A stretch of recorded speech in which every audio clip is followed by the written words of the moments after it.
The furor over the Kansas-Nebraska Act and resentment directed at a wave of immigrants entering the nation led to political upheaval. The two-party system collapsed. The anti-slavery Republican Party was born. Democrat James Buchanan, serving overseas, had taken no public position on the Kansas crisis and so was nominated for president in 1856. Many hoped Buchanan, a man of vast government experience, would save the day. Historian Alan Lichtman. James Buchanan was in many ways the George Bush of his time, the man who had one of the most impressive resumes in terms of public service.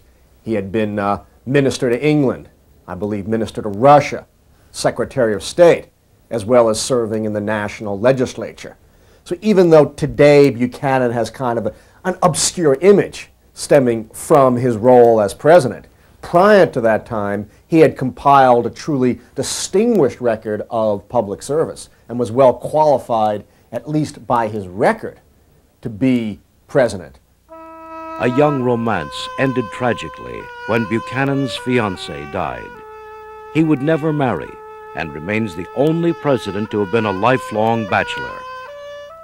In his inaugural address, Buchanan argued that slavery was legal and beyond the reach of the federal government. Edwin Stanton of Ohio warned him, "You are sleeping on a volcano." The Supreme Court bolstered Buchanan's view in the Dred Scott decision, when it affirmed the constitutionality of slavery and ruled that slaves were property, not citizens. Bleeding Kansas was the main battleground, virtually a rehearsal for the Civil War. Scores died. Some newspapers said a state of war existed. In 1859, abolitionist John Brown led a raid against a federal arsenal at Harper's Ferry, Virginia. Brown was convicted and hanged. Passions were aroused. The case crystallized sentiments on both sides. The Union was crumbling, and Buchanan would become a one-term president. This was a failed administration, but not necessarily the administration that was responsible for the crisis of the Union and the coming of the war. There were big forces operating in America that even a bigger man than Buchanan couldn't have kept under control. Buchanan took office hoping to quiet the storm over slavery. In his final days in the White House, he said, "I am the last president of the United States."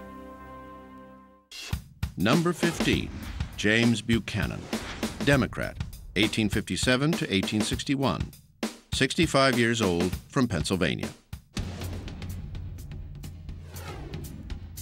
James Buchanan is often ranked at or near the bottom in these polls to determine the best and the worst of the American presidents.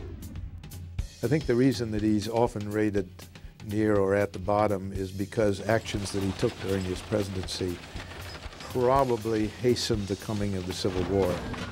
He did fail, but I think he failed with integrity, and I think he needs to be given credit for at least trying. I think that he should be maligned, but we've got to get it right. Really, what he deserves his last place rating for is near treason. James Buchanan was one of the most politically accomplished presidents America has ever had. He had been a congressman, foreign minister, senator, and secretary of state. What he'd achieved in life was due to hard work and a fastidious nature. He would stay up late at night to attend to the smallest of details. Buchanan was different in another way. He never married and is often referred to as America's only bachelor president. There are folks in the United States who say that James Buchanan is our first homosexual president. The allegation arose from the intimate friendship he had shared with Franklin Pierce's vice president, William Rufus King, a man he had lived with for 16 years.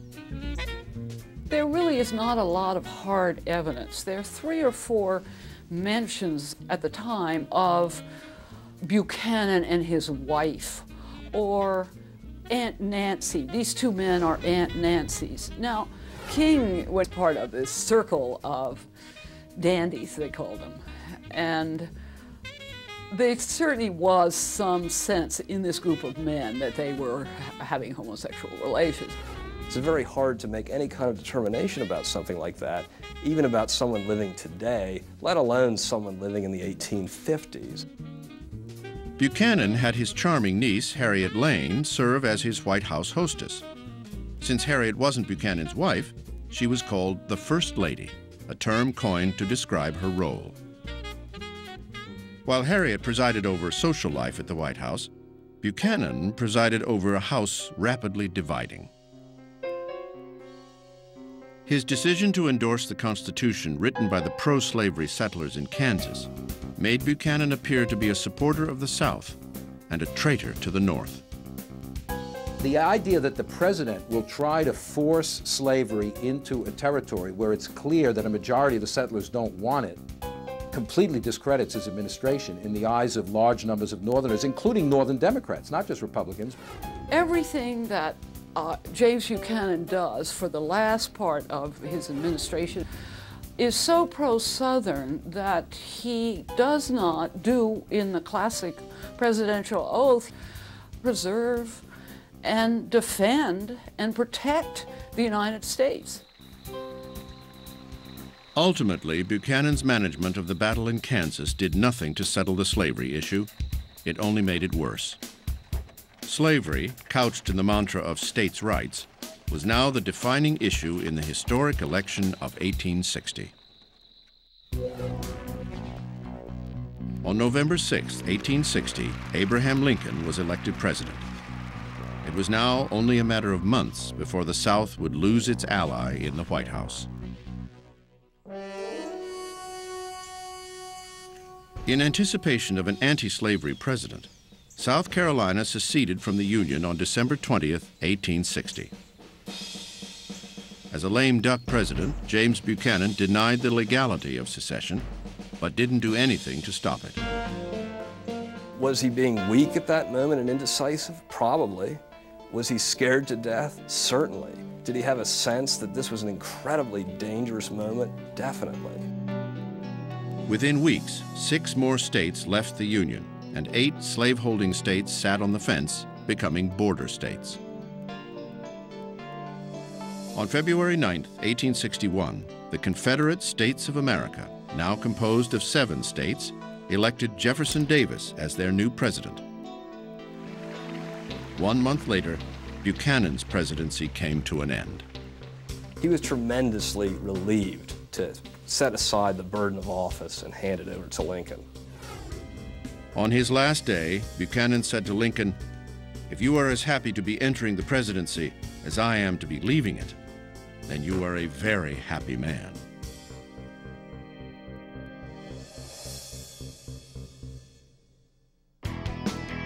Unknown to America at the time, James Buchanan had quietly purchased several slaves and sent them north, granting them their freedom.